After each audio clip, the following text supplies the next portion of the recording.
श्रेया शुक्ला और आप देख रहे हैं देश का सबसे भरोसेमंद digital channel VK news. Rajasthan में बीजेपी की सरकार बनी तो राज्य में मनुस्मृति लागू हो जाएगी। साथ ही पीएम मोदी मंदिरों में किसी गैर ब्राह्मण को इसमें भागीदार नहीं बनने देंगे। ये हम नहीं, दैनिक भास्कर के नाम से एक लेख कह रही है, जो कि वायरल हो गई है, जिस पर विवाद हो गया। लेकिन बड़ा सवाल ये है कि क्या बीजेपी राजस्थान में आई तो इसे लेकर मनुस्मृति लेकर वाकई में आ सकती है। राजस्थान में मनुस्मृति लागू करने की खबर सामने आई, जो व्हाट्सएप से लेकर सोशल मीडिया पर धड़ल्ले से फैलाया गया।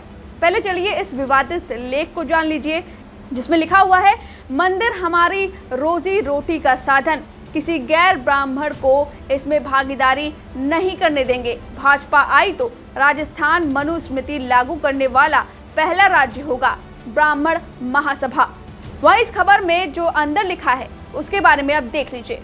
अखिल भारतीय ब्राह्मण महासभा ने बताया कि हम लोग समानता में विश्वास नहीं करते। आगे बताया गया कि ब्राह्मण महासभा चाहती है कि राजस्थान मनुस्मृति लागू करने वाला पहला राज्य बने, और यह तब होगा जब प्रदेश में भाजपा की सरकार बनेगी। इस लेख में मनुस्मृति का जिक्र है। इस लेख की पुष्टि करें उससे पहले आइए चलिए जानते हैं कि मनुस्मृति क्या है। जब जब हम मनुस्मृति शब्द सुनते हैं तो हमारे मन में यह सवाल उठता है कि आखिर मनुस्मृति क्या है, जिस पर विवाद खड़े होते रहते हैं। दरअसल मनुस्मृति हिंदू धर्म का एक प्राचीन धर्म शास्त्र है। यह संस्कृत में लिखे गए कई धर्म ग्रंथों में एक ऐसा पहला ग्रंथ है जिसे 1776 में अंग्रेजी में अनुवाद किया गया। मनुस्मृति में कुल 12 अध्याय और 2684 श्लोक हैं। हालांकि कुछ संस्करणों की संख्या 2964 बताई गई है। मनुस्मृति पर महिलाओं के हक और जाति को लेकर कई बार बहस और विवाद होता आया है। यहाँ तक बाबा साहेब अम्बेडकर ने मनुस्मृति को जला तक दिया था। इसके पीछे का तर्क दिया गया था कि इसमें महिलाओं के साथ ही दलितों और वंचितों के हक छीनने की बात कही गई है।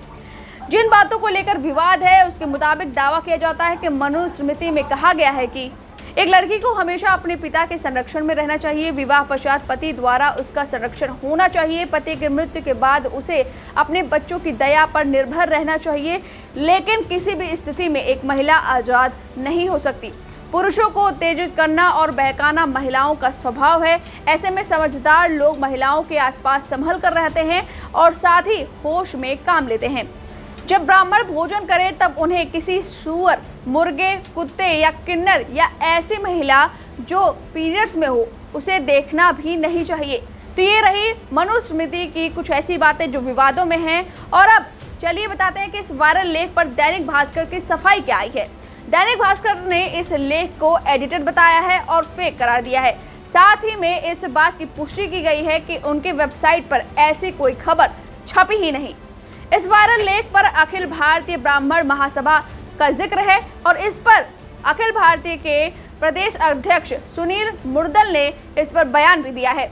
उन्होंने कहा, सोशल मीडिया पर दैनिक भास्कर के नाम से वायरल की जा रही खबर का हम खंडन करते हैं। हमारी तरफ से इस तरीके का कोई बयान नहीं दिया गया है। मेरे से कई समाचार पत्रों ने इसके लिए पूछा गया, ऐसा हमारी ओर से कुछ भी नहीं कहा गया है। वीके न्यूज, राष्ट्र के नाम।